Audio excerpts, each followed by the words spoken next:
নমস্কাৰ নিউজৰ বাতৰিলৈ স্বাগতম জনাই ষ্টুডিঅ'ৰ মজিয়াত মই উৎপল দাস চাহক আজিৰ সংবাদ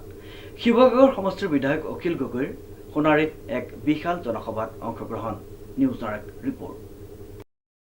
বানত ক্ষতিগ্ৰস্ত প্ৰতিটো পৰিয়ালকে 10 লাখকৈ আৰ্থিক সাহায্য প্ৰদান নকৰিলে তিনিখন জিলাৰ জনসাধাৰণক লগত লৈ সচিবালয়লৈ যাব বুলি হুংকাৰ শিৱসাগৰ সমষ্টিৰ বিধায়ক অখিল গগৈৰ এনেদৰে সোণাৰীৰ এক বিশাল জনসভাত অংশগ্ৰহণ কৰি বিধায়কগৰাকীয়ে বক্তব্য প্ৰদান কৰে সেই মহাপ্ৰলয় আমি 1750 চনত হৈছিলে বুলি আহোম যুগত হৈছিলে বুলি শুনিছিলোঁ তাৰ পাছত হোৱা আটাইতকৈ ডাঙৰ মহাপ্ৰলয় আমাৰ এইটো গতিকে এই মহাপ্ৰলয়ৰ সময়ত মানুহৰ অৱস্থা সাংঘাতিক ধৰণে বেয়া হৈছে বুলি আমি সকলোৱে জানো কিন্তু এতিয়া পৰ্যন্ত চৰকাৰখনে আমাৰ মহাপ্ৰলয়ৰ পৰা মানুহবিলাকৰ যিটো তাৎক্ষণিক সাহায্য তেওঁলোকে কৈছিলে যে ইমিডিয়েট ৰিলিফ এটা দিম ইমিডিয়েট ৰিলিফ মানে লগে লগে বোকা চোকা চাফা কৰি যাতে মোটামুটি বিচনা এখন কিনি ল'ব পাৰে কিনি লৈ ঘৰটোত সোমাব পাৰে এনেকুৱা পৰিস্থিতি এটা কৰিবৰ কাৰণে টকা 15,000 দিব খুজিছিলে মই আৰু বেছি হুলস্থুল কৰাৰ কাৰণে 25,000 কৰি দিলে আমাৰ দুখন জিলাৰ কাৰণে কিন্তু এতিয়া পৰ্যন্ত সেই মানুহবিলাকে এতিয়ালৈকে সেইটোও পোৱা নাই সেইকাৰণে মই মানে এটা সিদ্ধান্ত লৈছিলোঁ আমি আমাৰ ৰাইজৰ দলে এটা সিদ্ধান্ত লৈছিলোঁ যে আমি তিনিখন জিলা চৰাইদেউ যোৰহাট আৰু শিৱসাগৰ এই তিনিখন জিলাৰ মানুহৰ লগত কথা পাতিম আৰু যিবিলাক পৰিয়ালে এতিয়ালৈকে এই প্ৰথম ৰিলিফটো যিটো আপোনাৰ তাৎক্ষণিক ৰিলিফ বুলি তেওঁলোকে কৈছে এইটো নাই পোৱা তেওঁলোকক লগত লৈ আমি চৰকাৰৰ ওচৰত হেঁচা প্ৰদান কৰিম সেইকাৰণে আজি প্ৰথম কথা পাতিবলৈ ইয়ালৈ আহিলোঁ দ্বিতীয় বস্তুটো হৈছে যে একচুৱেলি প্ৰকৃত অৰ্থত এটা পৰিয়ালে যদি 10 লাখ টকা নাপায় তেতিয়াহ'লে কোনো পধ্যে পৰিয়ালবিলাকৰ ক্ষতিপূৰণ নহয় কিন্তু চৰকাৰে যিটো কৈছে যে টাউনত থকা মানুহবিলাকক 1,20,000 টকা দিব পাৰিব গাঁৱত থকা মানুহবিলাকক মিনিমাম 1,70,000 পৰা যিহেতু তেওঁলোকৰ গৰু গোহালি এইবিলাকো থাকে ভঁৰাল থাকে 1,70,000 পৰা 3,85,000 টকালৈকে দিয়াব পাৰিব মেক্সিমাম কিন্তু বেছিভাগে 3,85,000 নাপায় বেছিভাগে 1,70,000 টকা পাব এই কথাটোৱে আমাক একদম আচৰিত কৰিছে কাৰণ যি সময়ত গোটেই পৰিয়ালবিলাকৰ লাখ লাখ টকা লোকচান হৈছে এখন গাড়ী যদি বেয়া হৈ গৈছে তাতেতো আপোনাৰ 10 লাখ টকা গ'ল তো আপুনি নিজে দেখিছে কেনেকুৱা পৰিস্থিতি হয় নে নহয় ভিতৰত থকা যিমান আমাৰ কাপোৰ কানিকে ধৰি যিমান বস্তু আছে চববিলাক শেষ হৈ গ'ল ভঁৰাল ঘৰটো শেষ হৈ গ'ল গৰু ছাগলী মৰি গ'ল আজিৰ দিনটোত চৰকাৰে কিন্তু এটা মুৰ্গীত 100 টকা দিছে এটা গাহৰিত 4,000 টকা দিব কৰিছে তো সেইটো অত্যন্ত ভুল আৰু এটা পকা ঘৰ কমপ্লিট শেষ হৈ গ'লে 1,20,000 টকা দিব কৰিছে এইটো আমি মানি নলওঁ চৰকাৰক 10 লাখ টকা দিবৰ কাৰণে ক'বৰ কাৰণে ৰাইজৰ লগত কথা পাতিবলৈ আহিছোঁ আৰু ৰাইজৰ হৈ আজি কথা পাতি আমি সিদ্ধান্ত গ্ৰহণ কৰিম যে কেনেকৈ চৰকাৰক আমি প্ৰত্যেকটো পৰিয়ালক প্ৰলয় বিধ্বস্ত পৰিয়ালক 10 লাখ টকা দিয়াব পাৰোঁ তাৰ ব্যৱস্থা কৰিম কালি আপুনি ধৰক এটা কথা কৈছে যে বিজেপি আপোনাৰ এগেইনষ্টত কণ্টেক্ট কৰিছে ময়ূৰ বুঢ়াই কৈছে যে অহিংস নীতি বিশ্বাসী নহয় বিষয়টো আচলতে গুণ্ডা এটা চলিছে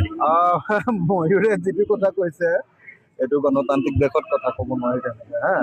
ময়ূৰ নতুন MLA যে আগত সংগঠন কৰিছিলে গতিকে তাৰ গাটো গৰম হৈ আছে সেইকাৰণে এইটো ভুলভাৱে কৈছে মই ভাবোঁ যে ময়ূৰে যেতিয়া বুজি পাব যে সংবিধান কাক কয় দেশৰ গণতন্ত্ৰ কাক কয় সেইটো বুজি পাব তেতিয়া ময়ূৰে নিজে নিজে এইটো পস্তাব যে এইটো সি ভুল কথা কৈছে আৰু দ্বিতীয় কথা যে কয়লা খন্দা মানুহ এটা কয়লা শিলৰ চিণ্ডিকেট কৰা মানুহ এটাই যদি নিজকে নেতাজী সুভাষ বসু বুলি কয়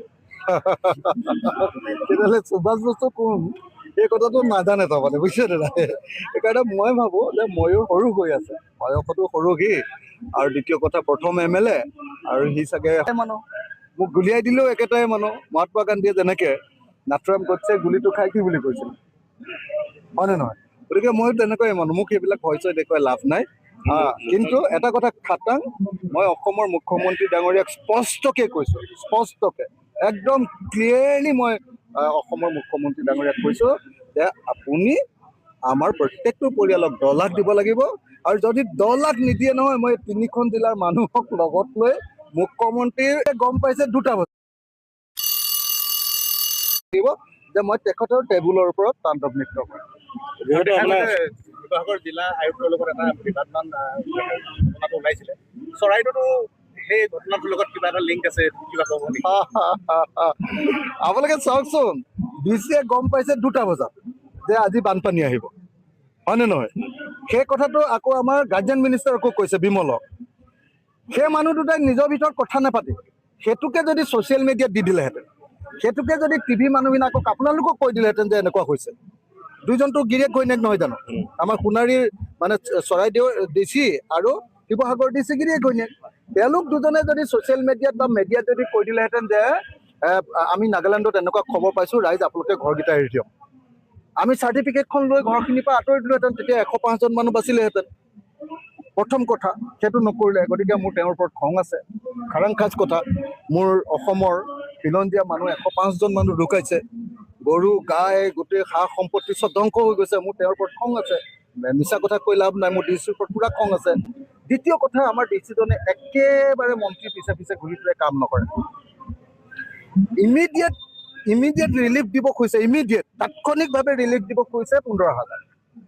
আজি হৈ গ'ল 35 দিন। 35 দিনলৈকে যদি ইমিডিয়েট নহয়, তেতিয়াহ'লে 35 বছৰৰ পাছত দিব নেকি? গতিকে এইটো মোক খং উঠিবলগীয়া কথা হয়নে নহয় কওক? মই খঙো কৰা নাই, মই অভদ্ৰামীও কৰা নাই, মই খালি টানকে কৈছোঁ। আৰু আপোনালোকে নিশ্চয় জানে যে ভাৰতৰ সংবিধান অনুসৰি ডিচিতকে আপোনালোকে জানে যে জনপ্ৰতিনিধিৰ যি মৰ্যাদা ভাৰতৰ সংবিধান অনুসৰি, মই নিশ্চিতভাৱে তেওঁক মই তেনেকৈ ক'ব পাৰোঁ। আৰু মই তেওঁক বেয়া ব্যৱহাৰ কৰা নাই, ফিজিকেল এটেক কৰা নাই, অভদ্ৰ শব্দ ব্যৱহাৰ কৰা নাই, অশ্লীল শব্দ ব্যৱহাৰ কৰা নাই, কিন্তু টানকে কৈছোঁ। এইটো মোৰ জনতাৰ প্ৰতি দায়বদ্ধতা, আৰু এইটো মই এতিয়া নহয়, ভৱিষ্যতেও, আগতেও কৈ থাকোঁ, ভৱিষ্যতেও কৈ থাকিম। তাৰ কাৰণে যদি পৃথিৱীখন লুটিও খাই যায়, তথাপিও মই ইমান কেয়াৰ কৰা মানুহ নহয়। আপোনালোকক মই খাটাংকে কৈছোঁ যে যিদিনালৈকে সকলোৱে ইমিডিয়েট ক্ষতিটো নাপাব, ইমিডিয়েট ৰিলিফটো নাপাব, আৰু 100% ক্ষতিপূৰণ নাপাব, তেতিয়ালৈকে মই কাকো শান্তি। সোণাৰীৰ পৰা পৰিস্মিতা বৈশ্যৰ ৰিপৰ্ট, নিউজ নাও।